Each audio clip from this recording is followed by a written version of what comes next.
Well, welcome to the show. We're going to be starting up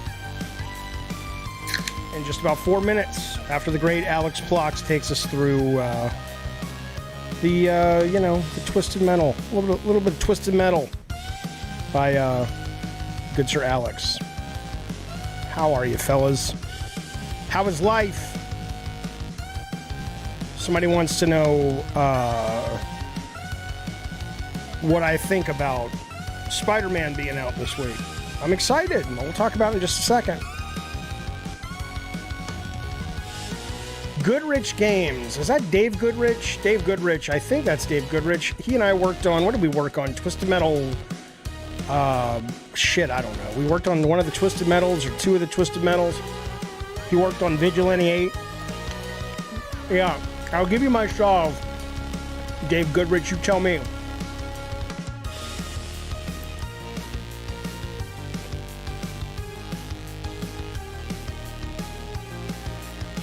I'm gonna slit somebody open like a fish and drink their blood.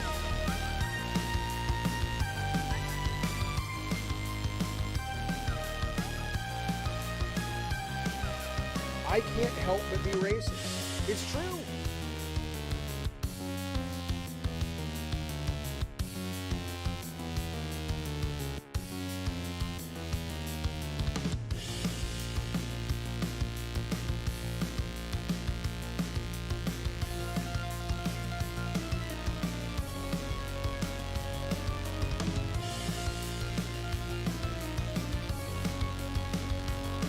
Of course you want to be penetrated. Of course.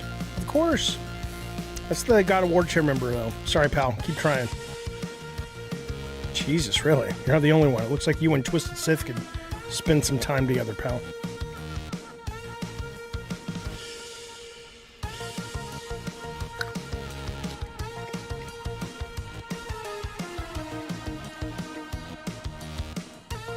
That's not what a cat penis looks like.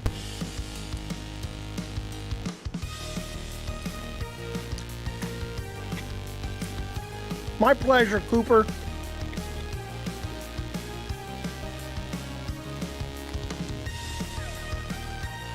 How dare you!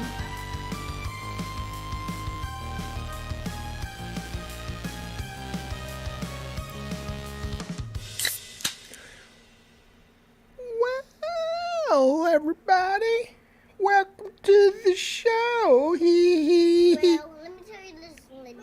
I'll tell you, she's sassy. She's so sassy. She's going to grow up to be like a fucking video game producer. Welcome to Gavin Games. I haven't seen you guys in a while. I have reasons.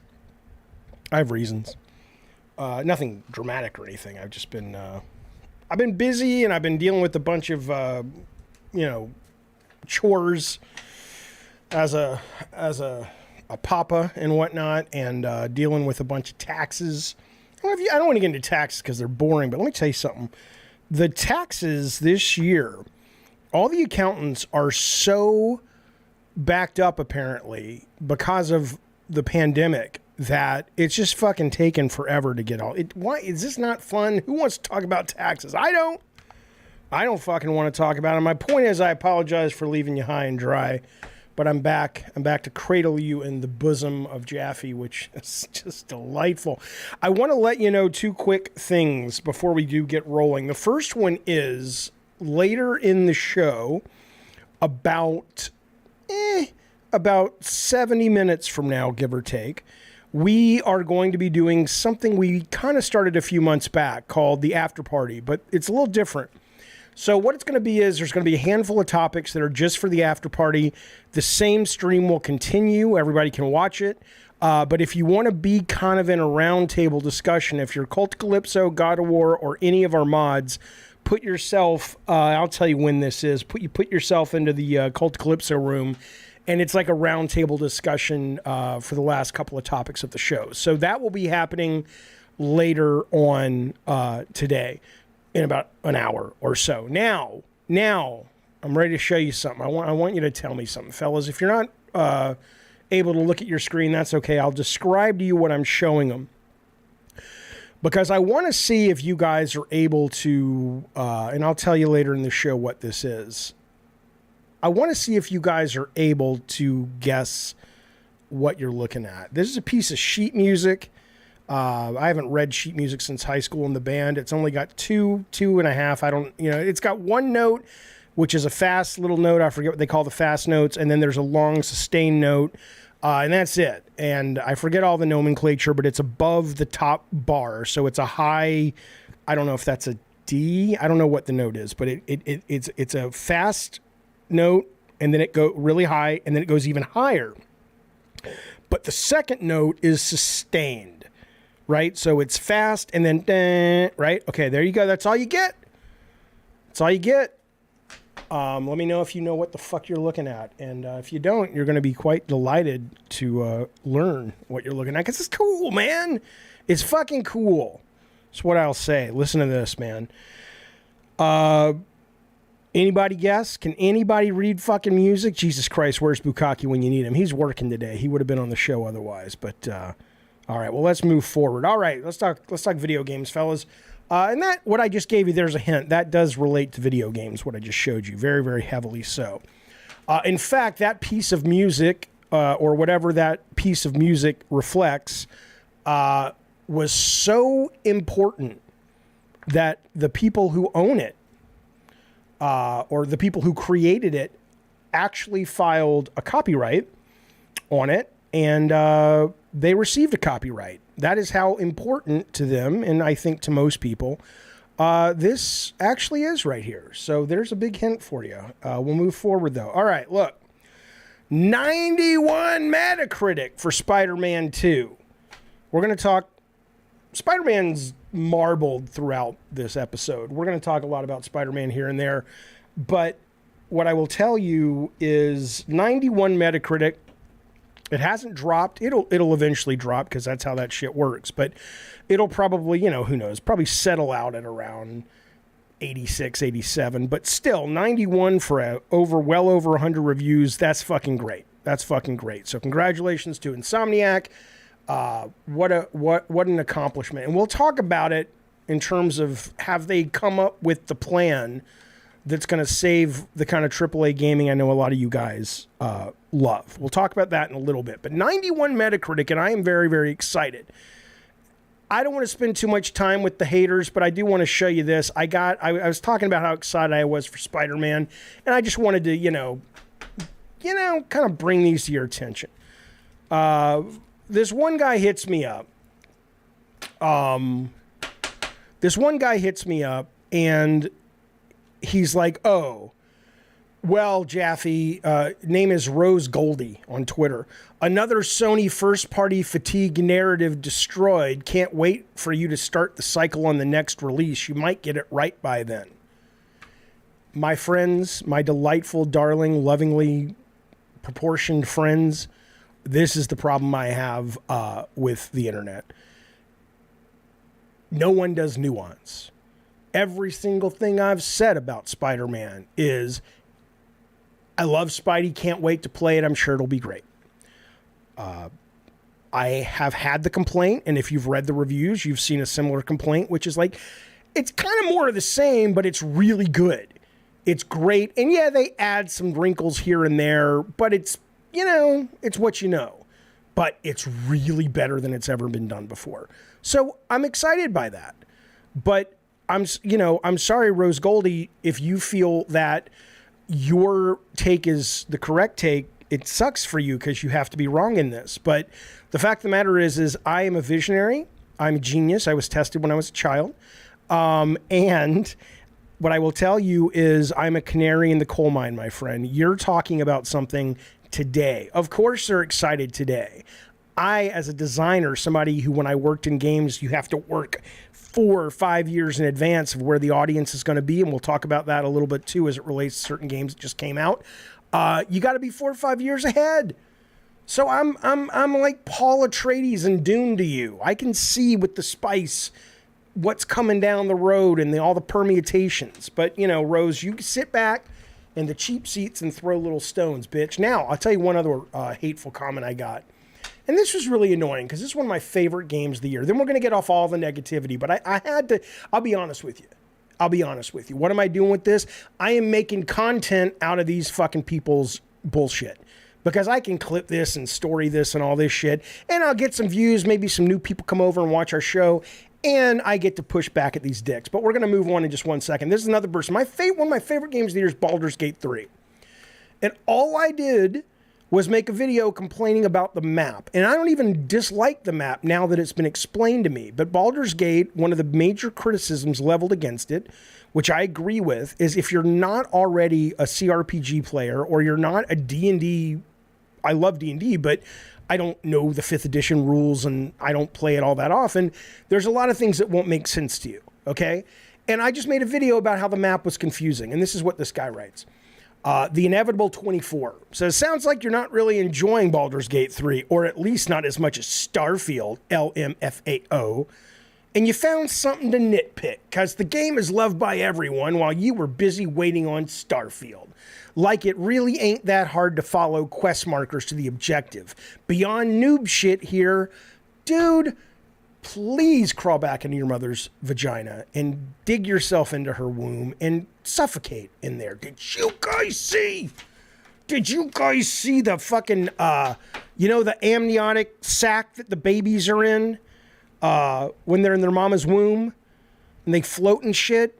Every now and then you'll get a birth where the sac, that's when a woman's water breaks because that collapses or explodes and the baby's ready to come and all the water in there spills out of her nether regions onto the floor. Well, every now and then you'll have a baby that gets born, whether it's cesarean or vaginal,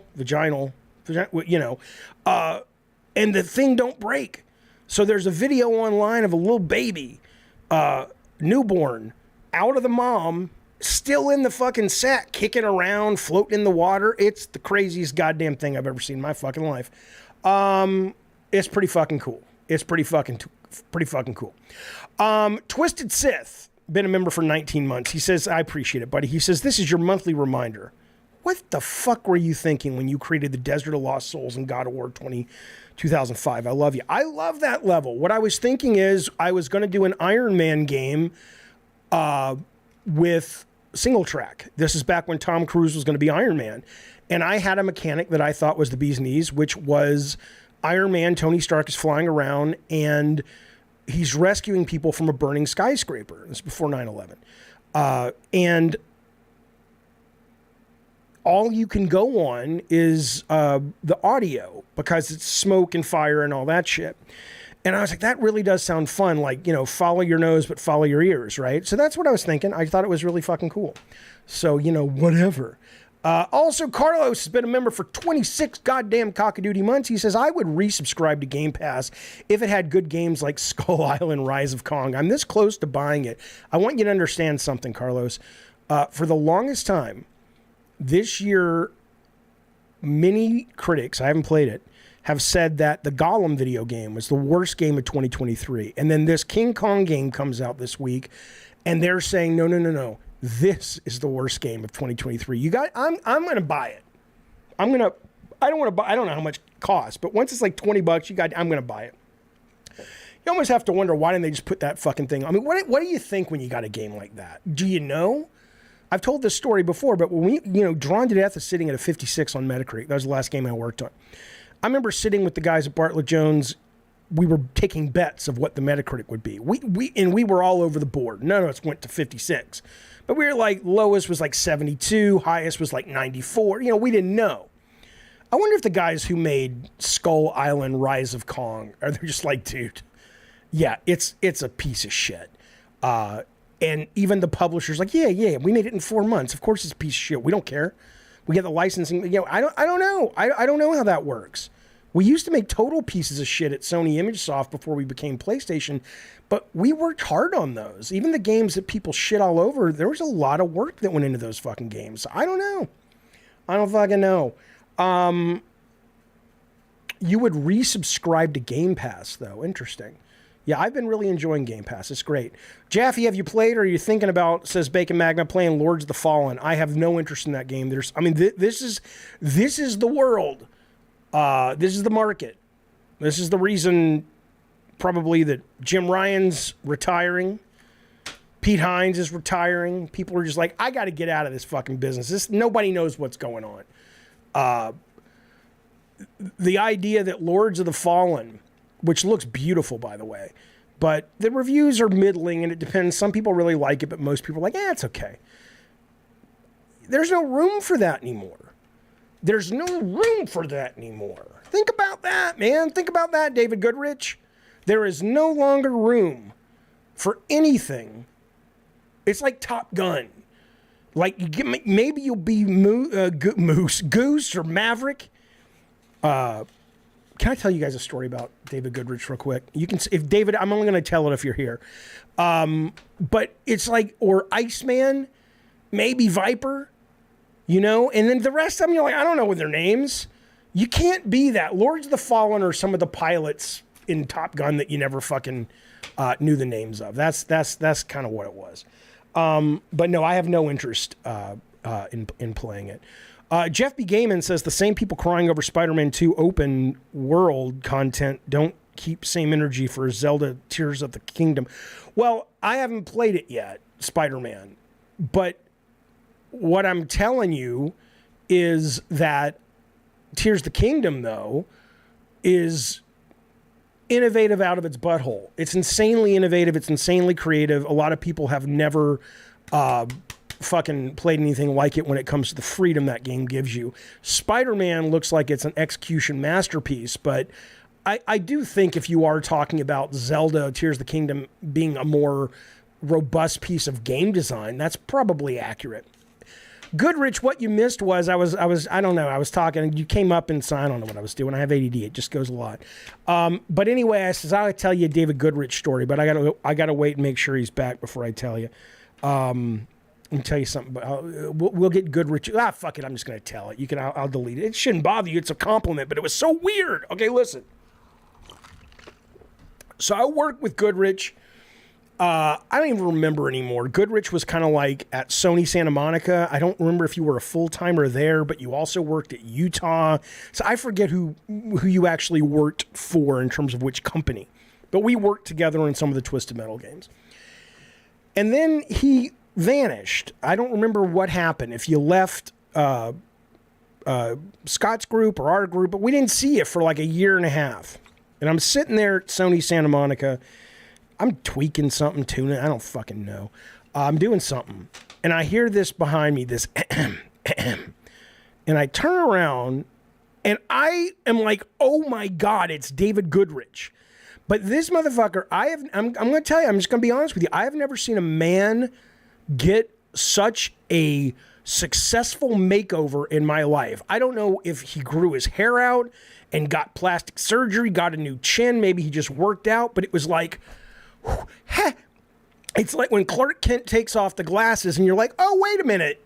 You're not Clark Kent, you're Superman. That's what it was like, David Goodrich. What was that about?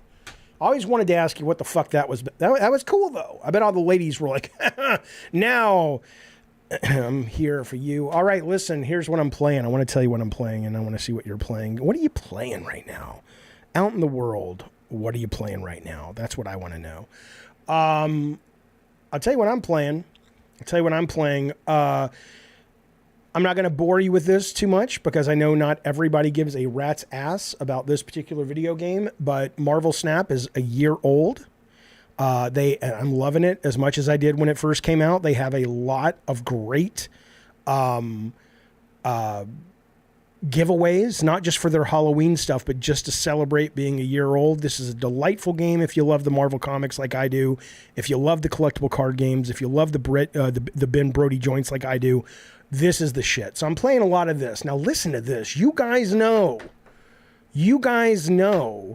that I was playing I don't think you do know this. We haven't talked in this. I've been playing a lot of Forza Motorsport 7 when it came out. I'm not a Forza Motorsport guy. I'm not a GT guy. They were a little too simmy for me. But I figured, okay, fuck it. It's on Game Pass. I'll try it. Why not? So I start playing it, and I want to say two things about this game to you. I want to share two things about this game with you. The first one is It's fun. It's good. I enjoy it. I don't know if they... I enjoyed Madden this year in the same way I enjoyed Forza, which is they have put in enough bells and whistles and made those bells and whistles easy to access as it relates to people like me that aren't good at Sims, but we can set the dials and get enough of a feeling of it being a sim that it doesn't feel like an arcade racer. It still feels strategic, and you've got to pay attention, and you've got to read the lines and all that. And the lines are really nice, thick, and chunky, and you can tell, when that red is fading into orange and then fading into yellow and ultimately blue, so you can hit the gas. It does a great job, I think, of sort of being welcoming, just like the new Madden does. I can't believe I played 10 hours of Madden this year. It's way too simmy for me. But anyway, so I'm playing this game. The other thing that blows me away about this game is it does not look good. It doesn't look bad. It's not an ugly game, but I am sorry. Unless maybe you have to have an 8K TV and you've got to be playing. I mean, I'm playing it on a Series X. Unless I can play it on my PC at a higher resolution, higher effects, whatever. But it's fine looking. But it looks very, what are you talking, and maybe if you stop and zoom into the cars, you can really study it and go, oh, okay, that's where the effort went. But when you're playing it, it's just like, oh, this is whatever the new one is. I know it's not 7, it's the new one. Trust me, I'm playing the new one. But I just don't get it. I don't get it. Okay. But it's good. It's really, really good. But I'll tell you something else though. Then I started playing The Crew, right? I started playing this game. This is a 5-hour trial right now. It's no longer on the weekend. It's 5 hours until like the end of the month. They've also dropped the price. This is delightful. This thing looks, I'm gonna be honest with you. This fucking thing looks better than Forza. It looks about as good as Forza Horizon. I like this better than Forza Horizon. I think it's more like Forza Horizon's great, but the Crew Motorfest is, it's more varied because you can fly planes and you can ride motorcycles and all that shit. The map's a little easier to follow. There are some problems like having to drive everywhere at first, but that you get over that. There's a wonderful multiplayer mode, where it's Demolition Derby meets Battle Royale. So it's not car combat with missiles and stuff. It's literally like Destruction Derby in a jungle with your vehicles, and you've got 2 other teammates and their pickups, and it's a demo derby, but it's Battle Royale. It's fucking great. It's fucking great. Awesome Tatum says he tested this on beta. He says PS5's Forza Horizon. I agree. I fucking agree with you. I think this is, if I don't know how well it's going to do. I have no idea if people are buying this. The fact that it's already discounted and the fact that you can get a 5-hour trial probably means they're like, dude, this is a good game. Why aren't people buying it? I have no clue. But this is the shit. So I highly recommend this video game if you are interested. Now, I'm going to get a bit of the bubbly. 1 second. Yeah, Blackjack says it's copying the homework. That's fine. I've played them both. I've played Forza Horizon to the point where, I bought the Hot Wheels tracks, which were fun. I bought the Rally that just came out recently, which was fun. But I like the driving physics model in this game better. The drifting I like better. Even though they're both kind of like, hey, come to a fun tropical, not the Mexico, is Mexico tropical? Come to like a fun sunny paradise and enjoy. They vibe that better in this game. And I'll tell you something. I liked, Wreckfest was great, Wallace. I liked very much the opening of Forza Horizon. And I'm not going to stay on this very long because I know racing is kind of nichey and shit, but the Crew Motorfest opening is so fun and cinematic, and it just takes you through like it's just like you're doing Tokyo racing, and then there's like a flash cut, and then you're in a dune buggy, and then there's a flash cut, and then you're like racing muscle cars, and it really is almost like a montage of the best of the game that you can play in like a 7-minute intro. It's good stuff. It's good stuff. As to Forza, Eddie T says Turn 10. The developer used to be one of the most consistent studios from Microsoft. A lot of people left that studio. A lot of key people left that studio. I don't know if that is why. I mean, it's not in a bad state. It's a fun game. I enjoy it very much, the new Forza. It's just, you know, it's after a while, you kind of are like, all right, I get it. I'm good. No, so Goodrich says he left working with the Utah guys, Eat, Sleep, Play, or whatever they were called, Insomniac, or I don't know what they were called. I forget now. What were they called? Insomniac? I don't know what the fuck they were called. What was their name? Whatever. And then he went to work at on Sleeping Dogs. Okay. So what happened, Goodrich? You came back. You got a makeover. What the fuck happened? Eddie T says Forza was downgraded a ton visually from the initial reveal. These guys are working on new Fable, so the game will probably, the same thing will happen there. Oh, interesting. Yeah, I don't know. All I can tell you is that it's not like a piece of shit, but it doesn't look great. Insomnia says, hello, Jaffe. I have a question, and I'm looking to get your opinion on this. Given the fact that the Series S holds back the Series X, and seeing how PlayStation is now starting to show what it's capable of when games are developed exclusively on next gen, do you think the discrepancy between consoles will give PS5 a bigger advantage? Well, it'll give them a bigger advantage as it relates probably to graphics. Although, to be fair to Xbox, the Series S is allowing, or Xbox is allowing the Series S to have, to walk away from that parity clause. Not that there's a clause legally, I don't think, where they're like, all right, you don't need split screen in that in the S version, or you don't need 60 frames in the S version. So, honestly, though, I have to say, and we'll get to this in a little bit, in just a few minutes. So I appreciate the question, but I'm going to dive deeper into it a little bit later in the show. Alex S. been a member for 5 months. I appreciate it, buddy. He says, Jaffe, play Modern Warfare 2, the Haunting event. Ooh, I tell you what. What's your thoughts on the new Game Pass October titles? Well, the Haunting event I played today. I haven't figured out how to find Zombie Royale yet. I don't know where that is. But let me just tell you something. I don't know if all the maps got this, but if you go to a playlist called like Haunted, the maps that they bring up are Halloween decorated.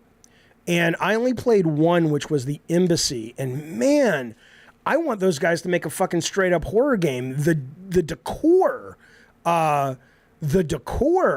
of those maps now are just, it's really disturbing in the best way possible. Dead bodies hidden behind cages and bookshelves and all this just delicious blood everywhere. It's really creepy. So I think they've done a great job at that, but I haven't played many of the new modes yet, but I have been playing it. Absolutely. Okay. I was called Incognito, right? Okay. All right. Sorry, fellas. Jaffe, do I still bother paying you, or are you going to be on period leave every period leave? You should still bother paying me. I don't know. Pay me if you want to. But no, I'm back to a frequent schedule. Shooting for Tuesday, Thursday, Saturdays, but we'll see what happens. Listen to this. Oh my God, I know. VYYC says, boy, I love Halloween in games. I know. And the biggest disappointment I had, not the biggest, but one of the biggest over Drawn to Death being canceled when it was that we had a bunch of Halloween shit ready to go. And I was so disappointed because that was really why I wanted to do a service game, because I wanted to have a relationship with the audience that carried over, and we could celebrate the seasons, and we could have cool giveaways and all that stuff that I love about service games. Like, I'm loving that in Hearthstone right now. I'm loving that in Call of Duty right now, where if you kill anybody you kill, they leave a soul behind. You can collect the souls, and then you can use them to buy Halloween themed, charms for your guns and operator outfits and shit. It's cool, man. I love that stuff. Okay, I want to ask you a question, though. So I've been playing this. Speaking of Madden and shit, I've been playing Wild Card Football. Wild Card Football dropped last week. Cost you $40, which I think is way too much money for this game. It is basically NFL Blitz, which is what I've been wanting forever, but it's almost like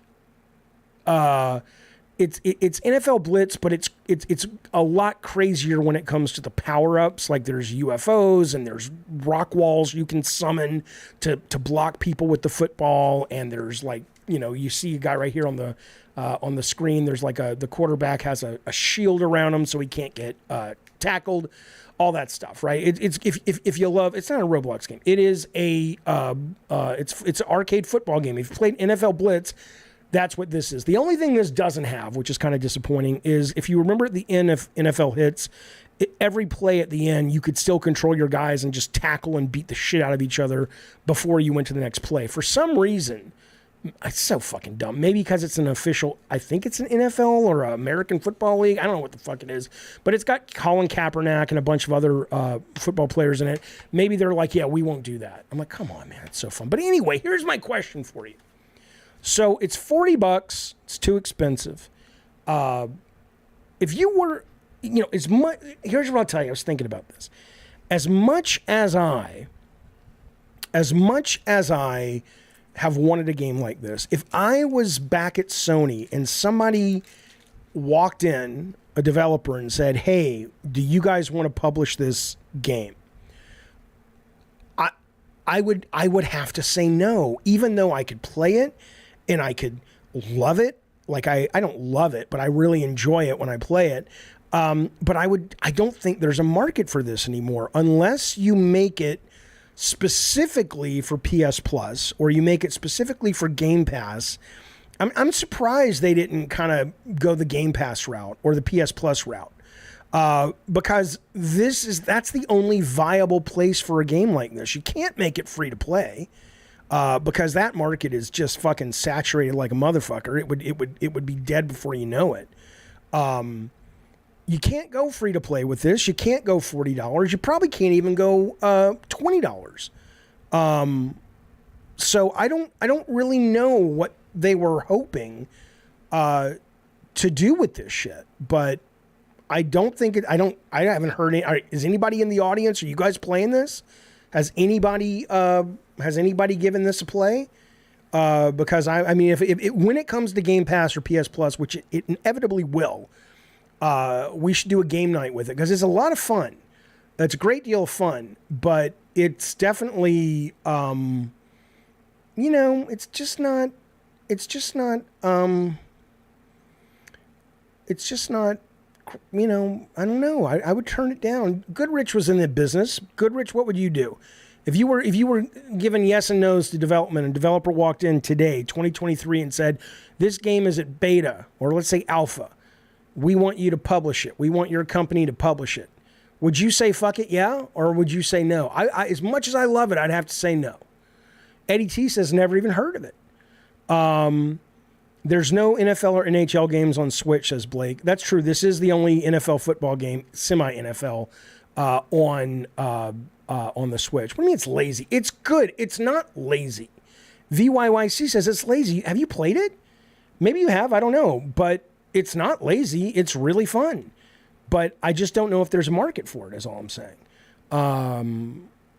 How robust are the features? Very little. There is like a season mode, and then there is just an exhibition mode. That's pretty much it. And you can play online, local, multiplayer, or individual, like, just you against the AI. Goodrich says, I agree. I would say no unless a Game Pass exclusive. Yeah. I think there is an audience for it these days, V. I think the issue is there's not an audience with the current business model unless it goes to a subscription service like a Game Pass or a PS Plus or a Netflix. You're goddamn right. We're going to talk about that in just a second. Listen. Hang on, my children, I'm coming to save you. But before I save you, I want to tell you I had this fucking dream last night. Obviously, I'm not going to get into politics, but I've been watching a lot of the news, and it's heartbreaking across the spectrum. And I'm in some kind of war-torn country, but it's a futuristic country. This is the dream, by the way. It'll relate to games, I promise. Maybe it's because I've been looking at Night City and getting excited to play Cyberpunk this Thanksgiving. And so anyway, I'm walking through this city, and I come upon this. You know how they what are those things, like shipping crates? I open the shipping crate, and it goes from being a post-apocalyptic future kind of thing to a sex dream. I'm not going to get specific, but when I open the container, who did I see? You goddamn right. You goddamn right. Cody Thompson, Lee Perez, Rotten Tanuki, Zach Procrastinates, Alex Plotz, and Big Bad Eddie Torres. You may know them as the God of War members here that keep the show rolling every goddamn day, but I know them as the sexy ladies that were dressed in makeup and high heels last night on my fucking dream. So Cody, Lee, Rotten, Zach, Alex, and Eddie, thank you, fellas. I appreciate it very, very much. Thank you for all the support. Now, hello, Avoid the Void. Good to see you. Okay. Let me get this off the screen. Cody Thompson was in the shipping crate. He was. Referable says Jaffe had a sex trafficking dream. That's right. Okay. We're going to get to Insomniac in just a second, but I do want to talk about this first. This is exciting. There was an ad. I don't understand the ads on this fucking show anymore. I don't do them. Netflix is trying a brand new fucking thing. Not Netflix, what are they called? YouTube trying a brand new thing. They take away your power. They fucking tell you can... I don't fucking know. Fuck it. Don't blame me. Don't blame me! I'll tell you a story. No, I did not go to the Taylor Swift Eras movie. You know what's amazing about that, Salvador? I didn't know that. I'm going to stop chewing the gum. I just got to get the flavor, then I'm going to swallow it. Wink. Wink.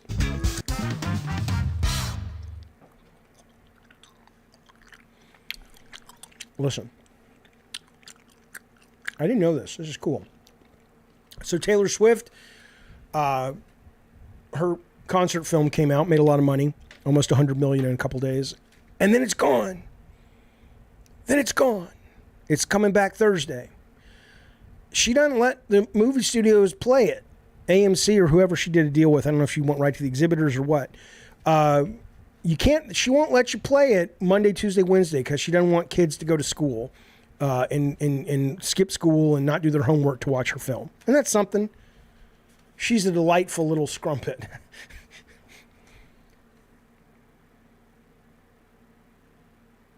I can't help but be racist. It's true. All right, listen to this. Oh, did my sound just drop out? Can you guys still hear me? Can you guys still hear what I'm saying? What flavor gum? It's double bubble. Why do my headphones just kind of crap out? There we go. Okay. This is exciting.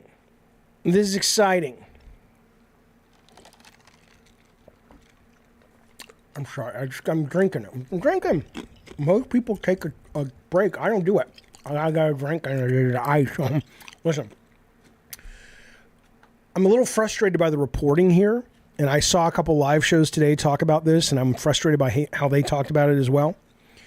Netflix is trying to license GTA for their service. Not the movie rights, but they want to take either an existing game like, I don't know, GTA 5 or GTA, one of the older games or whatever, and they want to put it on their Netflix service, right? And this is really fascinating because if you guys remember,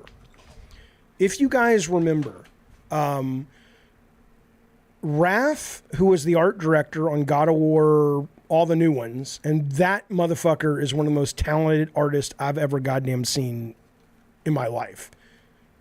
Follow him on Twitter. look at what he posts. It'll blow your fucking mind. He goes to Netflix to make a AAA game with one of the producers or something of, I think, one of the original Halos or whatever. So they're spending a lot of money buying studios, creating studios. And I was always like, I don't understand this. You guys are going to make a AAA game with the art director of God of War, which means it's going to be expensive and it's going to look scrumptious. It ain't going to be like a cell phone game. Are you going to get into the physical or digital retail space where you download it for PlayStation and you're just a publisher like Activision at this point or whatever? Well, we get a little more clarity now, and I'm excited. We get a little more clarity now with the GTA story because they're like, no, this is going to stream, right? We know they've been trying to get their mobile stuff, which is growing. And if you don't go to Netflix and look at your mobile games, you're missing out on some fucking great games. There's no ads. There's no microtransactions. It's just good fucking games.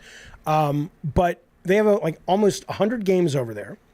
And the problem they're having, of course, is that when you say, oh, you go to the Netflix app and you say, I want it. It's part of my subscription. Then it's going to take you to the Apple store. Do you want to download it? It's a pain in the ass, even though it's free. So they lose like half of their customers that are interested in that barrier, right? So they're moving to streaming the games. Now, streaming's still small. I think it's reported, or analysts think it's going to grow in the next couple years, but not by mass, not by 10%. Like, it's a slow, evolution out of the water onto land with this stuff. Okay, but this is how they want to do it, and I think it's smart. Which means, though, think about it. So here's what I wanted to bring up because it pissed me off. So at Netflix, though, this is what they said. They're excited. But there are some people at Netflix that are worried because this is the quote in the Eurogamer. It says, according to the publication that reported this, the specter of Google's failed Stadia has loomed large during internal meetings at Netflix. While some employees ask why the company is looking to go deeper into a market where such a titan has failed. What should be said to those executives asking that in those meetings are, you're too dumb to be in this meeting. Go away. Come back when you're smart, okay? I'm not saying this is going to work. I'm not saying this is going to be successful at all. But what they are doing is exactly what Stadia should have done. Stadia never launched anything original exclusive. These guys are going to some of the best developers in the business across the budgetary spectrum. And they're saying, make shit for us. And they're spending a lot of money, and they're buying the studios, and they're licensing GTA, or at least they're hoping to. It may not work, but I'll tell you what, if anyone's going to give day one video games a run for their money on a subscription service, meaning Game Pass, is going to be these guys. I'm excited for this. I'm not shilling it like it's going to work, but I think at this point, everything Xbox has and everything Netflix has, there are no more excuses unless Netflix pulls out before they ship anything. Everything that I think is great about these kinds of things, finally we've got two companies firing on all cylinders and doing it. Now, the audience may reject it, which is fine. I don't have to be right about it. I'm excited for it. But yeah, Titus Crow says Stadia had a dead business model. Yeah, they totally fucking did. They totally fucking did. Yeah, Blake, that's right. Dead Space Remake is coming to Game Pass. I'm excited. I mean, I already own it, but it's a great fucking game. Definitely not paying for Netflix video games is understanding. No one's asking you to. It's part of your subscription. You don't have to pay anything else. It's just part of your fucking subscription. Don't play them. I don't care. There are, again, I can't handle it. I can't handle it. Have some vision, bitch. Have some fucking vision. I understand you don't want to play Candy Crush. That's fine. These aren't Candy Crush. They have Oxenfree 2. They have Storyteller on there. They've got some of the best mobile games in general, without microtransactions, without ads you've ever played. You don't want to play it because it's on a phone. Whatever. Jaffe, why can't you believe in anything? I don't understand what that means. If the price goes up, and people don't want it, then they'll reject it. Maskista says, I was waiting for Dead Space to get on Game Pass. I'm done paying for remakes. I get it. I got it. I love it. I don't regret paying for it. It's delightful. But sure, absolutely, I get you. Hey, Ravno says, can't wait for more Korean love shows on Netflix. There's a great fucking, all those fucking Korean rom-com series, like the Extraordinary Attorney Woo. That thing's amazing. It's amazing. Okay.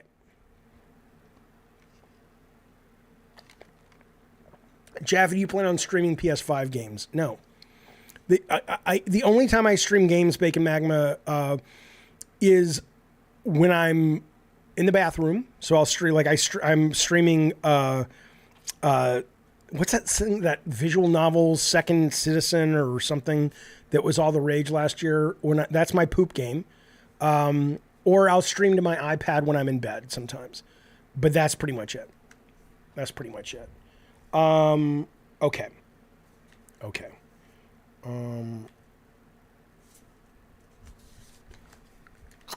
want to show you guys something.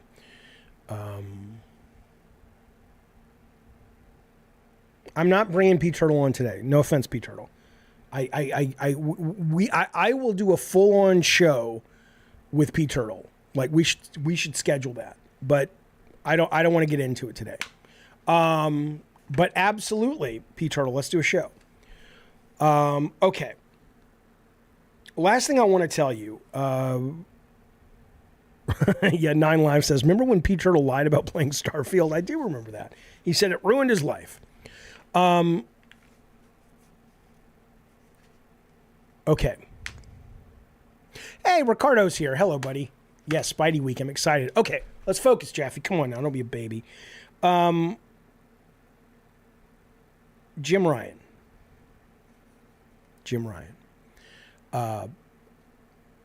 I'm reaching out to find out what may have actually happened there. Maybe he's right. Maybe he's leaving for the reasons he gave. I don't know. You don't know. Few of us know, but I know some people who might know. I'll let you know if they'll let me tell me and I can share it.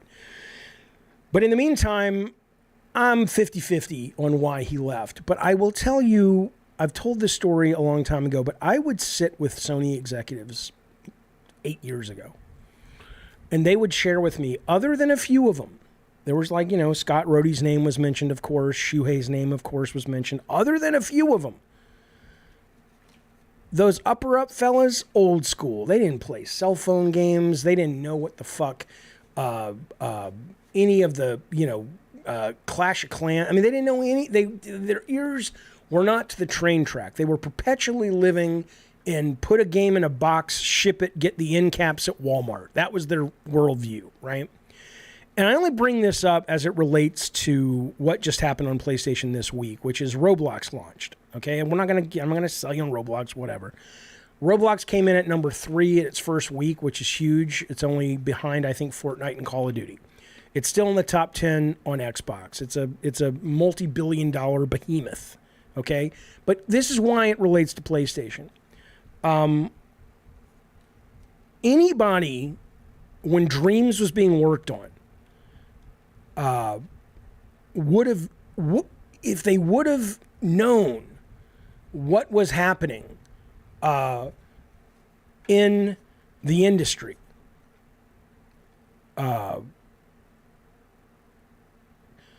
they would have recognized what they needed to do. It's not about, God, you guys, whatever. I'm not going to get into it. Basically, I want to show it to you real quick. I'm going to put it up on the screen just to give you an idea of the interface. The interface. Okay? Dreams, Addy Pie says Dreams was garbage. I don't think it was garbage. I think it was sold poorly. And it was too hard to create in, and they were very stubborn about not putting it on the PC and not letting the users monetize and all this shit, right? But all you have to do is look at Roblox, which is what I have up right now. And again, I'm not here to sell you on the games themselves. That's not what it's about. It's about the ease of use, the ease of monetization, the ease of accessibility. Yeah, the interface is bad right now in terms of the interface for PlayStation. It's kind of a pain in the ass. But, you know, the ability to... This is what Dreams should have been. And Sony honestly could have made fucking bank off this. And if you're curious, and what's really cool about this, by the way, and I will tell you what I do like about this, is there are just weird fucking games. I played a game yesterday called Cabin Crew Simulator. It's not great. I'm not going to fucking sell you on it. But it was fun. All you are is you play a flight attendant. And you are like giving people it's almost like Diner Dash, but you're in a plane and you've got to deal with people and stuff. You know, I'd never play that anywhere else, but it's pretty fucking fun. It's pretty fucking fun. And then look, the visuals are pretty fucking good. Let me just show you, because people think, oh, well, you know, it's a kid's engine or whatever. Ravenous says Dreams was not about monetizing the fuck out of everything. Well, guess where it is now? Nowhere. Full pressurization achieved. You may right? Because nobody bought it. Nobody played it. Warning. Because Warning. if you're going to ask people... is experiencing power fluctuations. For your safety, please keep your suit on at all times. Hang on. If you're going to ask people to go through the trouble of learning how to basically create content, and you're not going to pay for it, then they're going to go somewhere else. Now, you can look at this and say you don't like it. I don't even know what I'm supposed to do in this fucking game.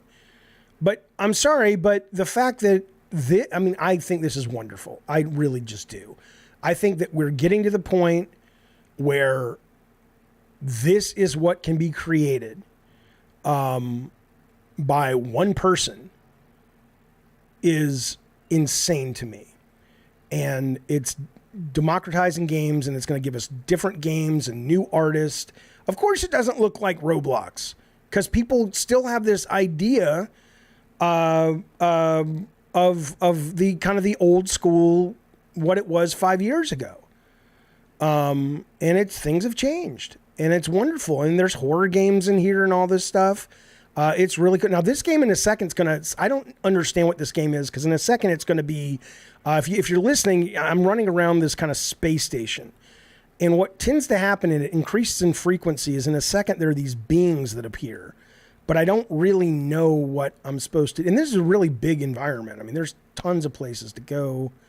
But I really don't... Look at this. I mean, come on now. This is a... look at this. I mean, give me a break, man. This is... And it's not like Dreams, right? Where Dreams had the load screens in between every fucking thing. It's just seamless. And Fortnite is doing this with Unreal at an even greater level, but obviously building in Fortnite is going to be harder. So I'm waiting for that moment to occur. Let me turn up the volume so we don't miss it, and then I'll get back to the news. But I wanted to show you this. Hey, where'd my thing go? That's what you thought. Did I lose it? No, there it is over there. Okay, let's turn up the volume for a sec. Okay, so you will hear. So I'm running around a space station. And in a second, the lights are going to get all weird and shit.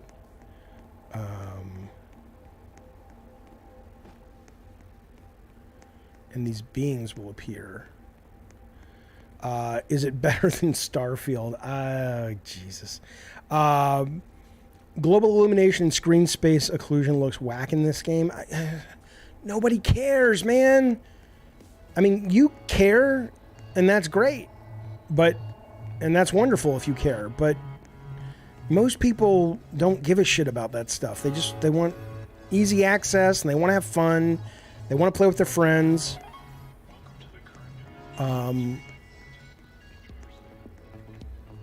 And again, people are making money off this shit. Now, I don't know what the gameplay is. It may be a game like Among Us. I don't fucking know. The point is, though, it's number 3 at PlayStation right now.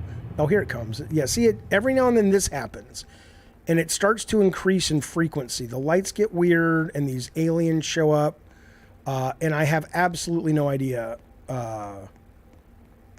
Oh, I hear you, Mr. K. Mr. K says he was joking. I just, you know, Mr. K, it bothers me. I'm really bothered by a lot of my fellow gamers. They just have no vision. They have no interest in having a vision. They just want to be force-fed what the corporations tell them, and they can't project ahead more than fucking 5 feet in front of their buttholes. And it bugs me. It bugs me. Shut up. Hang on. I'm hoping this thing will occur, but maybe it isn't going to occur. Anyway, you get the idea. All right, let's move forward. But eventually, trust me, the lighting gets crazy and creatures appear, and it's awesome. It's fucking awesome. And the point is, I was like, I'm bored of this. I don't like this. Okay, no problem.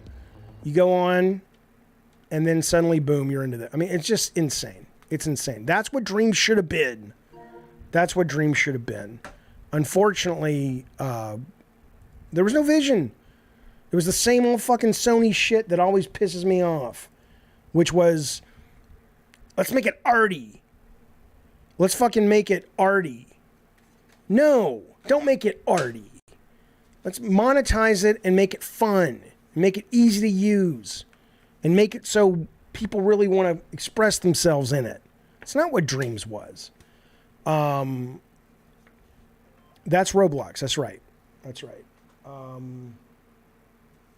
Okay. Anyway, there you go. That's what Dreams should have been. Dreams was worse. I agree. Any thoughts on Sonic Superstars, Jafar? I hear it's good from people who've played it. I'm very curious. I'm very curious what the reviews will be as they compare to Mario. But for me, honestly,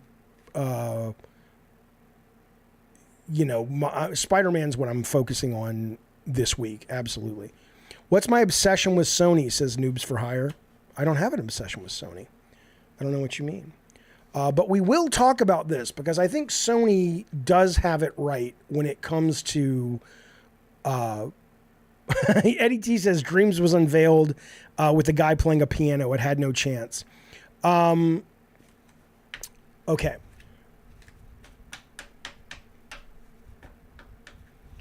I didn't say kill creative vision, Zero Signal. He says, yeah, kill creative vision in order for monetization. It's not about that. It's not about that. You guys are you're very myopic. Art is great, but art without commerce is just, you know, it's fine, but it's not enough to spend hundreds of millions of dollars on a product called Dreams, right? You know, if you want to go into Roblox and make a fucking Zen Buddhist meditation game, you can do it. And you can say, I don't want to charge anybody for it. You can do that too. But that you didn't have a lot of options otherwise. But I want to tell you, because Sony has this right to an extent, and I can't really get into specifics about who I've talked to over there and all that shit. But I think they're right. So we're going to talk about Insomniac as it relates to SpiderMan pretty much right now. Blake says, are you going to play that Pigeon Battle Royale game? You goddamn right I am. It's a Battle Royale game, but it's like rhythm games. Yeah, it's coming out, I think, October 31st. Zero says, you said don't make it arty, and the first thing you said was let's monetize it. No, what I'm saying is not the individual games. Dreams, like Eddie said, Dreams was unveiled to the world by a guy playing a piano, right? There was nothing about the way they sold that game that said, hey, are you a really good, ambitious creative and you want to express yourself and frankly get paid for your time because it's going to take you a lot of time? Come to Dreams. Don't worry about it. You don't like the Move controllers? Yeah, we get it. No worries. Hook up your mouse and keyboard. Oh, you can't do that. You can't hook up your mouse and keyboard. We can't have a PC app for it. Why? That would have been so much better. I don't know what executive allowed that, those calls, but it was stupid. It's fucking stupid. Hello, Cantankerous. Always good to see you, buddy. All right, let's talk about Insomniac, though. Let's get to that. So we know Spider-Man sitting at a 91. Wonderful reviews for this game. I'm very excited to play it. Can't wait. Will I be streaming it? I will be streaming it probably over on Discord for members and the Diet Soda Soldiers Room. So if you're curious about being a member, it's a good week to do it. But that's where I'll be playing Spider-Man. Not all of it, but a little bit of it. A little bit of it. Hey, there's my nephew, Scotty Crawford. He says, playing any costume quests this Halloween? You know, man, no. Because I don't know if you just joined, but I was telling him, I mean, there's so much great Halloween content in Marvel Snap and Call of Duty. Scott, do you play Call of Duty? The Halloween stuff just dropped for Call of Duty, and it's really good, and it's really creepy. PM45 says the Mary Jane missions are still in the game. Insomniac clearly doesn't listen to fans. Well, honestly, that's not true. My understanding is that they're much, much better.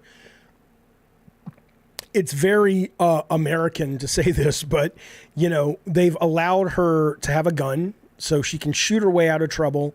And just because she gets discovered, it doesn't end the mission. She can still recover if she gets caught. So they did listen, and I'm excited about it. Are you going to try Alan Wake for Halloween? Yeah, Alan Wake 2, absolutely. In fact, by the way, I forgot I was going to cover this, but Fortnite, again, you know, whatever, do what you want. Fortnite right now has something that is, I think it's official. I don't know if the guys at Remedy made it or not, but Fortnite has an Alan Wake recap, playable recap. So you can basically go into Fortnite, go into that custom game, and it will walk you, I think it's like a museum piece / action game. It will walk you through the first Alan Wake if you didn't play it, or if you just kind of want to jump in and all that shit. So I'm going to try it, see what it's like. Okay. So Insomniac, here we go. Let's talk about this. Let's chat about this, shall we? So everybody's loving Spider-Man. The main criticism of Spider-Man, as I said, is that it seems to be what we've played before, although it's really great. Like, they've improved, like the Mary Jane missions are improved. The flying, I don't know if you guys saw Steven Totillo's video he put up from earlier, I think it was yesterday. But when I first saw those wings, the wingsuit, I assumed what that was just like, you know, Soul Reaver, where you can glide around a little bit. But Totillo is like a fucking Superman game. You're flying if you want. I mean, it is cool, right? But it's still Spider-Man, right? So I've read reviews that say, you know, end of the day, the combat gets repetitive, and there's a lot of these fetch quests and all this shit. But you know, it's exciting. It looks great, and people love it who've played it. So here's what I think. And this is my question to you guys, because I know you guys are you defend the kind of games PlayStation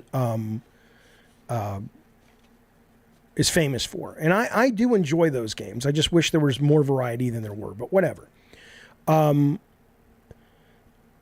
Moving forward, because this business right now, I don't know. I mean, seriously, man, when I was in the business, you could afford to go with your gut. You know, you could afford to go, I'm feeling this, and it wasn't so expensive that you could take some chances. I don't think anybody knows what's happening. I don't think anybody fucking knows. But the one thing you got to give credit to with Insomniac is these motherfuckers have found a formula. And it reminds me very much of what happened to the film industry. Again, you're going to get indie movies, you're going to get indie games, AA games. I'm not lamenting I'm not saying the sky is falling. But as it relates to AAA, other than those massive swings like the GTAs or the Witcher, the Cyberpunks or whatever, I think what they've shown, look at the output of this fucking studio, from Spider-Man 1 to Miles to Ratchet to this, right? They're just kind of like, it's like a movie. It's like, look, this is the time you've got. We want you to reuse a bunch of stuff that we know works. You get a little bit of room to play and experiment, but we're not going to crunch the team and kill them. And we're going to make sure that the story and the performances, which it takes a long time to write a great story, but it doesn't take the same amount of time, are top of the line. The graphics are top of the line. The production's top of the line. And the gameplay's solid. And that's going to become, if you're going to want to stay in AAA, because you got to put games out, Sony's got to be putting games out more often. I mean, I don't know why Jim Ryan left, but think about it. They got one game coming out this holiday season. That's ludicrous. That's ludicrous. I'm assuming they were going to put out the multiplayer Last of Us, and we all know what happened to that. So if you're Insomniac, it's almost like, you know what? God of War, Tsushima, it's just do the Insomniac plan. Because it works. Look how many games, again, they have multiple studios, but look how many games they put out. Look how happy people are consistently working at that company. And most of you Sony guys that love and live and die by Sony for some weird reason, you care about companies and not the games themselves, you guys love this shit anyway as is. So wouldn't that be excellent? Isn't that exactly what you want? Now, again, I mean, Insomniac Games is not stupid. They know they've got to continue to push to make the games more interesting, but they're like, we're only going to push so hard. Another one is Alan Wake 2. Alan Wake 2, I believe it's the same team that did Control, which was only, 3 weeks ago? 3 weeks, 3 months, God damn it, Jeff, you fucking moron, 3 years ago. Come on now. What the hell? That's the wrong one. Lord have mercy, I'm about to bust. 3 years ago. And now here they are with the game that people who've played it are saying it's fucking awesome. I don't know what they reuse, what they share, but let me ask you a question. Carlos says they clearly took the Yakuza formula of making a game, build on what you have instead of remaking it. Let me ask you this. Do I think Spider-Man's a system seller, Blackjack? It's a mega system seller. Right now, in games, Spider-Man 2 is exactly what the market wants. Or one of the things they want at a AAA level. I don't mean like they don't want Call of Duty, they don't want Roblox, they want Fortnite. I'm saying in terms of you could not make a more mainstream, swing for the fences. I mean, it's the top 10 music of video games, which is exactly what Sony fucking needs, right? Goodrich says Insomniac doesn't crunch anymore. That's new. Well, I'm not saying they never crunch, but it is a big part of their culture. My understanding from people who work there, that they don't want to crunch and they try to limit it as much as possible. And one of the ways they do it is they say, look, both from a financial standpoint and a long-term health of our company standpoint, we're going to design our games around what we actually can do in the time we have. And, go with God if it turns out we have to cut things, but that's the way it goes. And again, the tightrope that structure walks is there's going to come a point, just like with movies, where there is going to be fatigue. And if they haven't at least meaningfully pushed the gameplay forward, not as much as the production, not as much as the story, which I hear is great in Spider-Man in the performances, but if they haven't also pushed that, then you're going to end up with the Starfield problem, right? Which is, you guys remember, forget all the Sony, PlayStation, Xbox fanboy bullshit, but remember before Starfield came out, it's one of my favorite games of the year. It is my favorite single-player narrative game I've ever played. But Todd Howard was the genius. He could do no wrong. I mean, he lied a lot and this, that, and the other, but Todd was on the Mount Rushmore of game directors, right? And this game comes out, and it's like an 87 at Metacritic, I think, right now, or an 82 or something like that. Some people love it. I certainly love it. I think it's great. But a lot of people are like, it's the same thing I've been playing forever. You've always got to be, moving that football down the field. Come on, Jeffy, you're cool now. You're using football analogies. You are in the cool crowd. Well, let me tell you this, Linda. That's a huge bitch. But you got to be pushing that. So it could be that, you don't want to get into the situation with these kind of games that in 4 years it's like a Marvel movie and people are over it. But I think they're doing it absolutely just fucking right. Water Princess, I don't agree with you, Water Princess. Water Princess says they only have 2 games. Nintendo has perfected the formula. Nintendo has perfected the formula of the process, or they've perfected the process of making games, especially games that don't have to cost a lot. But Sony, for better and for worse, has built their reputation on large part, if not the majority, technology, the graphics, the hardware, the fidelity, the visual fidelity, the 3D audio. And that, unlike Nintendo can get away with Tears of the Kingdom looking the way it does. Sony never could, right? So Nintendo can afford to do design first because the cost of executing that design it's still expensive, of course, but it's nowhere near what Sony has to spend, right? And yeah, you're right. Eddie T says Nintendo had an insane year. Yeah, it's amazing. So yeah, Dale, interesting. He says, I have no interest for Marvel games. Give me Mario Brothers Wonder. As it relates to Spider-Man, I'm not with you because I love Spider-Man. But yeah, I get it. They're very, very different kinds of games. But I don't think Sony could get away with that because of just how they've curated their audience and how they've trained their audience, to expect what they've trained to expect. The other thing, real quick on this, that I think is really interesting is that technology, like Sony right now, if they follow the Insomniac plan, this is fascinating because honestly, Microsoft is in the shit on this. Nintendo says design first, and they're really good at it. And they start, for the most part, with abstract designs. If you don't believe me, or if you're interested in this, go watch behind the scenes of the making of Splatoon. That motherfucking game was not started with paint or squids. It was pure abstract mechanics, and they wrote the narrative around the mechanics once they had mechanics that were fun.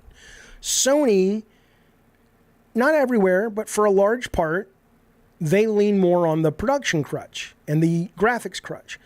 Microsoft's kind of right in the middle, right? Microsoft can't do gameplay as well as the Nintendo folks, and they sure as shit can't do AAA production. I mean, that game, I'm serious.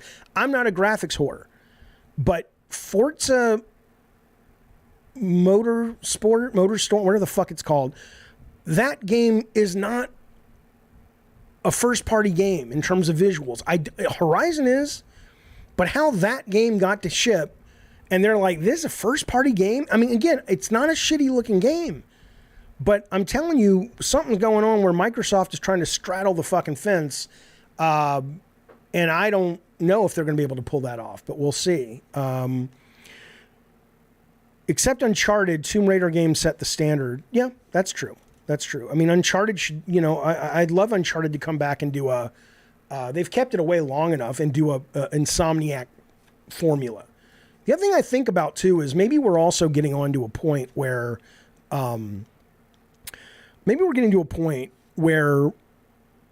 like, game design documents are absolutely, rightly so, made fun of. Not like a couple of pages to explain to the team, and not a living document like a wiki in the office that everyone's adding to as the game develops and changes. Of course, you need that. But back in the day, I would write, and everybody was writing these, 300-page documents. Sometimes it was just to get a milestone check, but other times it was like, hey, there's my vision. And, you only have to work in games for a month before you realize that paper, maybe you can wipe your ass with it and you'll get more value out of it, right? But I do wonder now if Insomniac, because they're kind of already doing this because Spider-Man is already written, right? But if you're saying, hey, we want to come to Sony, we want to do a AAA Insomniac come on, Jaffe, what's happening with your brain? Type game. I think you could, I don't think you're going to design it on paper, but I do think looking at things like Forspoken, looking at some of these failures that have come out that are new IPs and how reticent these companies are to take on new IPs, I think you could actually get something that would excite people at that stage and not, like, I don't think the team should be doing it. I think it's, I'm not saying if they don't have good writers, a lot of them do have good writers, but it's like, you know, in Hollywood, they get their scripts from lots of different places, mostly from people coming in and pitching who are like freelance writers. It never seemed weird to me, but it's now starting to seem weird to me that when you're spending this kind of money and you don't have someone that is respected in the field of IP generation and writing and narrative and commercial IP, that they're the ones that first step up and say, hey, this is what I think the game is. And then, of course, the gameplay changed and stuff. But it just seems like maybe we're getting to a point now, especially if we are going to start following more of a AAA formula, that we could bring that in at the beginning and get people really fucking excited. Because people are excited because it's Spider-Man. If it was just some random superhero, people would still be excited. But, you know, unless that superhero is really fucking cool, which you would need a good writer to do. So, the script for Spider-Man 2 comes from actual movie writers, right? I don't know who wrote it. I think they were people on the staff at Sony.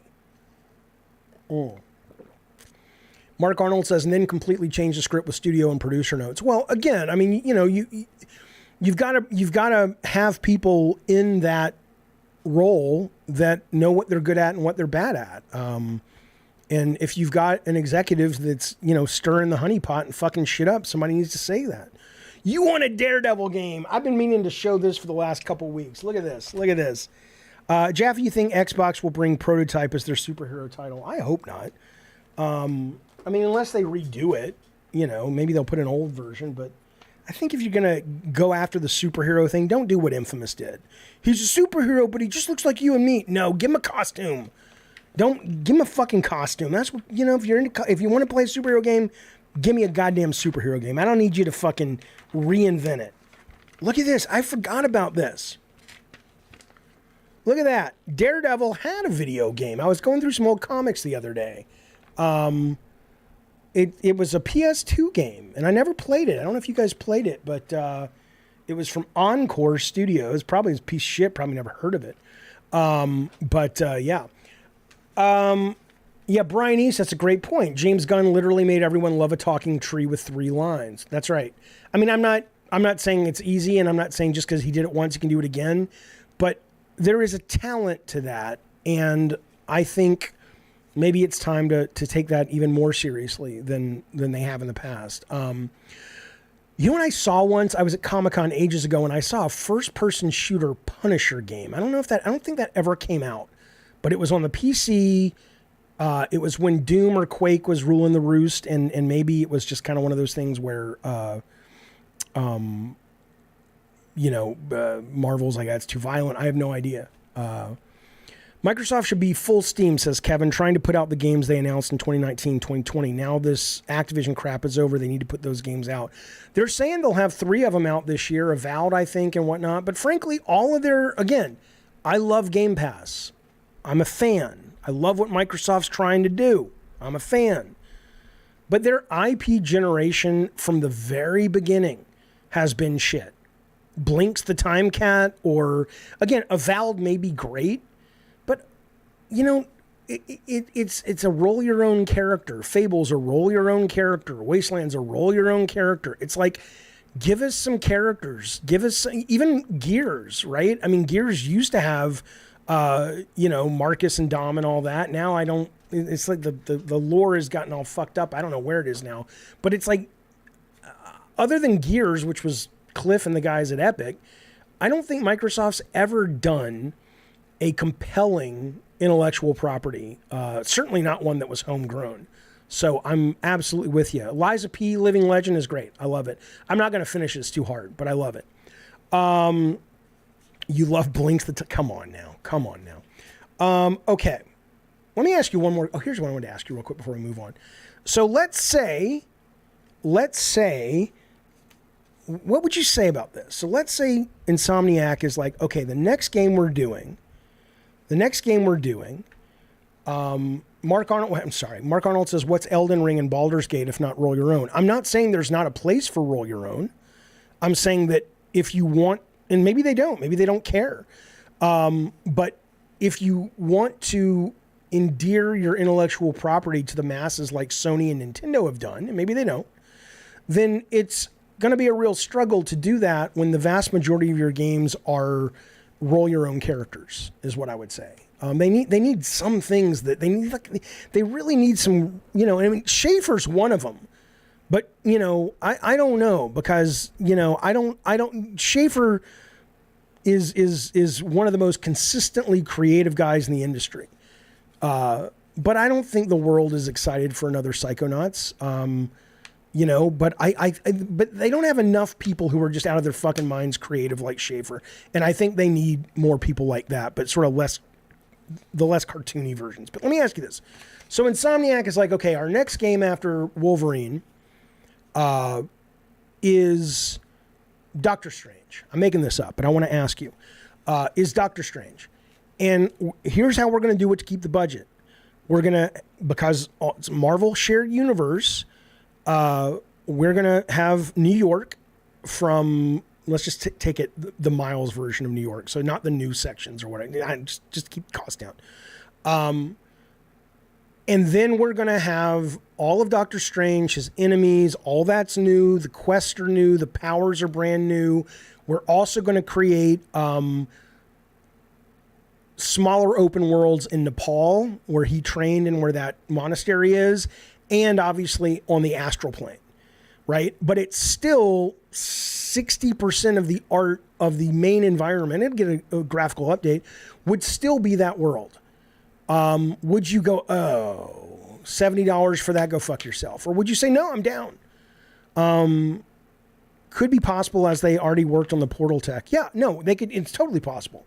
But the question is, would you look at that and feel cheated as a gamer, or is that a valid way to go forward with these games with Insomniac, with Marvel? I don't think Wolverine. I don't think you want to put Wolverine in Manhattan. But I certainly think Doctor Strange, and I think they would be great with Doctor Strange, frankly. Yakuza does that as well, Carlos. I was not aware. I've only played one. Hangry Dad says Gears is going to be a visual masterpiece. Watch. I hope so. Gears is in the perfect position right now to make a fucking insane comeback culturally, because if they can thread a needle and go, and again, you guys know I'm the most progressive guy you know. Woke as a motherfucker. I'm so woke I fall back asleep, woke up again. Okay? But I think the audience is ready, not for a fucking, fuck progressives game, but more of a red meat and potatoes, not a lot of ambiguity. The girls are hotter than usual in games today. The dudes are buff and badass. I think that'd be cool, man. I think they could really hit something but I don't know. I don't know, how it's going to look. But Ferguson's back under the Microsoft. I know he's doing the Diablo, but it'd be great to have him come back. That would be a smart reuse of assets, says Goodrich, talking about Spider-Man and Doctor Strange. As long as they change the mechanics and abilities, could even tie in Spider-Man as a Strange cameo. Oh yeah, that'd be cool. I was talking to the director of Wolverine. He won't tell me anything, and he's a good soldier, and I appreciate that. I respect that very, very much. But I did just say, I just was like, dude, you got to put a post-credit sequence in Spider-Man 2 where you just play, like, how Marvel has those post-credits, but you just get like 2 minutes of Wolverine losing his shit, and you're like, wait, what the fuck was that? And it's like coming next year. Come on. Is Doctor Strange enough of a known character? I mean, who the fuck knows? I don't know if Doctor Strange would be able to get that treatment, but again, it would be less expensive. But the fuck was that? It's a big game. Brian Horton. He did Miles, my favorite superhero game of all time up until now. We'll see. It's not. I'm not going to get into it. Okay. Brett Williams, good to see you, buddy. 13 months, Died Set of Soldiers. Jaffe, where you been? I haven't seen you streaming for a while. I've been too busy. I had some shit going down. I got involved in gang life. I thought it would make me cool. And it did, actually. But it's hard out there on the streets of San Diego. I've just been busy with shit. Okay. All right. I'll do you one better. I'd love a Doctor Strange PSVR 2 game, says Brian East. That would be great, but you want to put it on a system that people actually play on. That's not what a cat penis looks like. Oh! Okay. Listen. Blood or Crips. They took one look at me and neither of them wanted me. It's like Blood or Crips. Like, Jaffe, you be the referee. You be the referee. All right. Hang on. What are we talking about? What do we got going on here?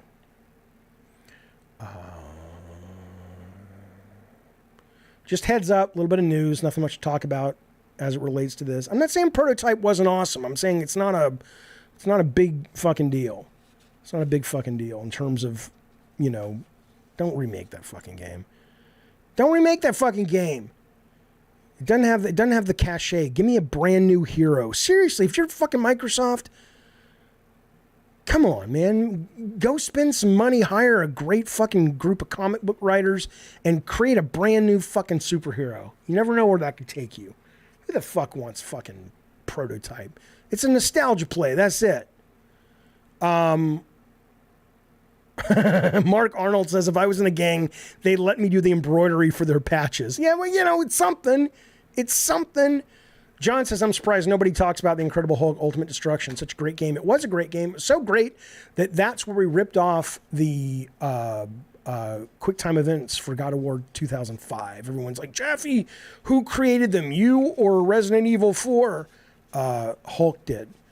Remember, me and Richard Fogey were sitting there looking at it when the Hulk could pick up a guy by his head, and then it would let you go triangle to do this with him, square to do that with him. And we were both like, that's so cool that you're able to sell character personality, but within the gameplay. And that's where all that shit came from. So, yeah, it was a great game. Fucking great game.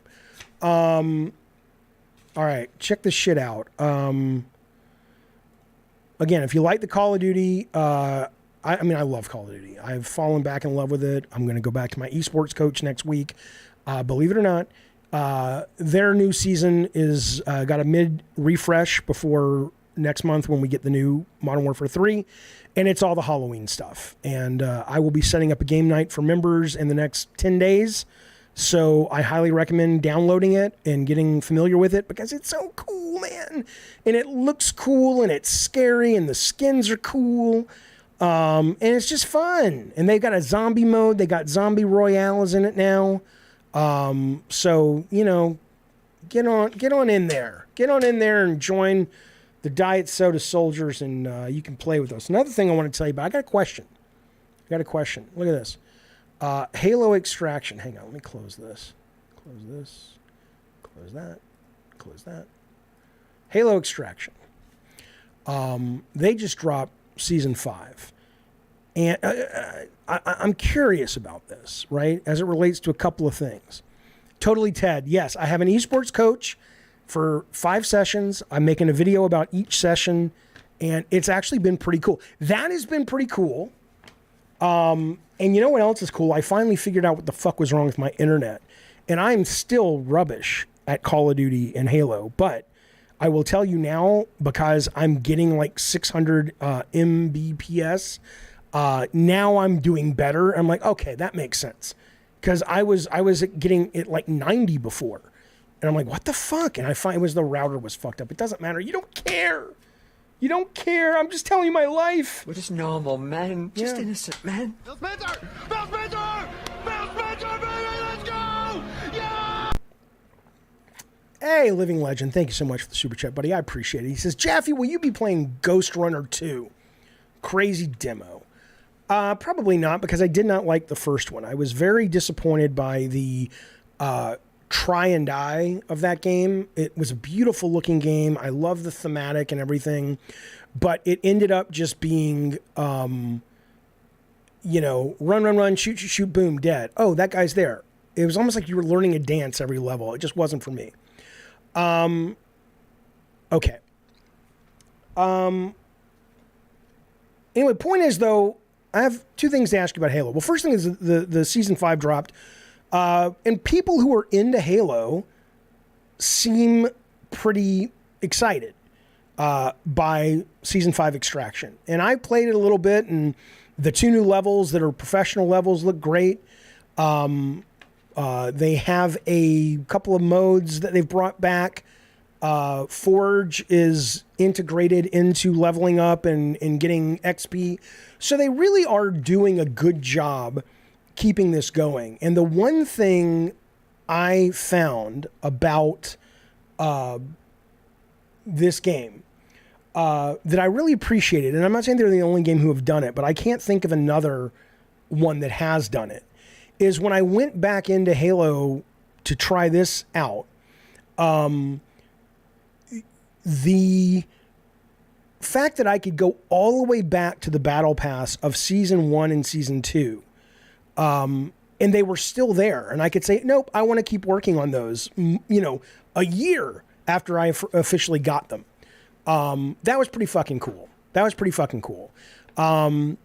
So, I like it. Like I said, we're going to be doing a game night with members soon for Call of Duty and Halo. It's going to be total casual night. Am I basing what off Xbox Twitter? I played it. I played it today. And I played it last night. What is there to base? What are you asking me? But I'm basing specifically, extraction mode is back, which I haven't played, but people say it's fucking great. And they've also kind of unclinched when it comes to the custom outfits and pieces, right? Because before, remember, they were very much taking it like they were very much kind of Brett Williams. They were very much taking it like we have to be respectful of the lore.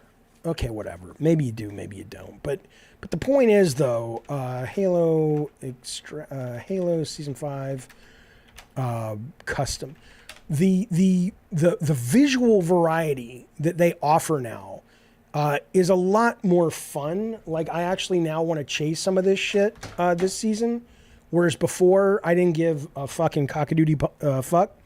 Yeah, armor was canon. Now it's just out, crazy. I'll tell you something while I'm waiting for this to load up. I just want to show you something. I will tell you, playing Call of Duty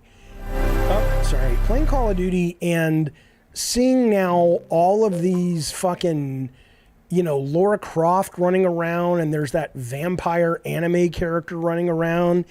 It's just, it works in Fortnite. It kind of does. I mean, it's fine. I don't care. I'm not going to not play the game. But it's kind of weird in a world that looks that real to see Lara Croft. And I saw like the chick from The Boys, the blonde woman running around, and it's just like, what is that? It doesn't hold that content as well, is what I would say. But I just want to show you, if you go to the customize, just because I think it's really pretty, it's really cool.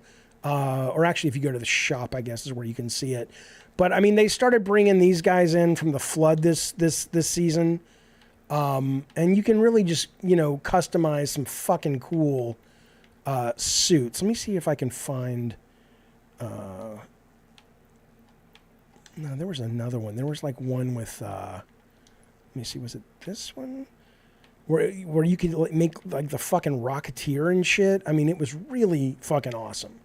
So anyway, I'm excited to dive back in and see how it's going. It's still a top 10 game on Game Pass. So, I don't know what Halo means to people anymore, if anything. What I found interesting was the news story this week that apparently 343, we know they've jumped over to Unreal Engine 5, which is great. And they're apparently working, is it Certain Affinity? Is that what they're called? are focusing on the multiplayer, but they've started the campaign for a new Halo. And again, I don't know how well this is doing for Microsoft at this point. I have no clue. But I don't know if you're making Halo at this point, in my opinion, and you guys tell me if I'm wrong on this, I don't think Halo is relevant culturally anymore. I think it was a very special time. Obviously Halo 2 was the last Halo to ship on Xbox One. It was the first game, actually that's not true, SOCOM was and Twisted Metal Online was, but which Goodrich worked on. But it was the first kind of, more mainstream game that really hit, that was online. And then of course the 360 came out with Halo 3. And so there were a lot of reasons it caught fire. I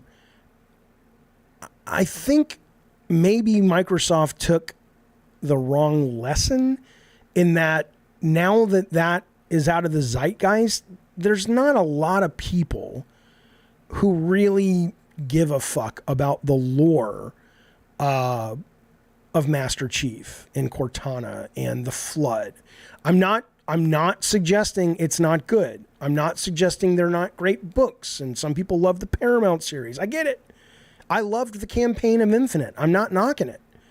But what I'm saying is, if you're going to go back into Halo with a campaign, I think you have to walk away from the idea that the lore of Halo is beloved by most gamers these days. It's like you look at Master Chief, the design is great, Cortana's design is great, but it doesn't land anymore. And the only reason probably it ever landed was because it right place, right time. And it was also a great fucking game. I'm not saying, Ravno says they sure do care, Jaffe. Look at the hate for the TV show. I'm not saying there aren't people who care about it. I'm saying that if you are going to dive back in, I don't recommend using that as a crutch, because I think Infinite showed that people have abandoned this in a lot of ways when it comes to the IP. Not the multiplayer, but the IP. I think if you're going to go back in, I think you need like a fucking... whether it's a reboot or not, Aiden says a reboot would do him good. I think whether you call it a reboot or you just do something in the fiction that allows... Remember how Abrams made the Star Trek movie and it looked like a reboot, but it actually wasn't a reboot, but you didn't know that till the end? However they do it, they need people to look at the campaign of Halo, if you've never seen Halo before, and go, that looks fucking awesome. I want to fucking play that. Everything from what Master Chief can do, to what the story seems to be about, to the visuals. And I'm sure they'll get the visuals because they're working on Unreal. I'm not saying it needs a multiverse. I'm saying that it needs a reboot if you're not going to, even if it's Master Chief goes through a portal, or even fuck all that. 100 years has passed, or what? It's the next day, but Master Chief goes off, and there's new characters, and there's new enemies, and you don't have to fucking know about all this shit. Jaffe says, "Sector, you're talking out of your ass." Sorry for being crass. I'm not. Look, I'm telling you, if you are here to defend Halo at a lore standpoint, what I'm telling you is, if you love it, you're in the minority, and you should want... I'm not saying I hate it. It just doesn't resonate with most people. Certainly not like a Last of Us or a Spider-Man or a God of War, right? It just doesn't... It feels vapid, personality-wise. So I'm sorry, but I think the proof is in the sales pudding on that. So, do with that what you will. But anyway, they're making a new one, which I'm excited about, because I did like the old one, but it would be really nice. Yeah, Masochista says it needs a new Master Chief. Halo doesn't have to be about him. Multiplayer-wise, yeah, no, that's different. I mean, that's I think, I give props to 343. I think they did a great job on this game, and I'm enjoying the new season as well. So, like the initiative making Perfect Dark, did anyone really want Perfect Dark? No. But, Kevin Sal, I think if they make a great game, we'll show up for it. But part of that, I think, is, I think Joanna Dark certainly has potential to be a more compelling character than Master Chief.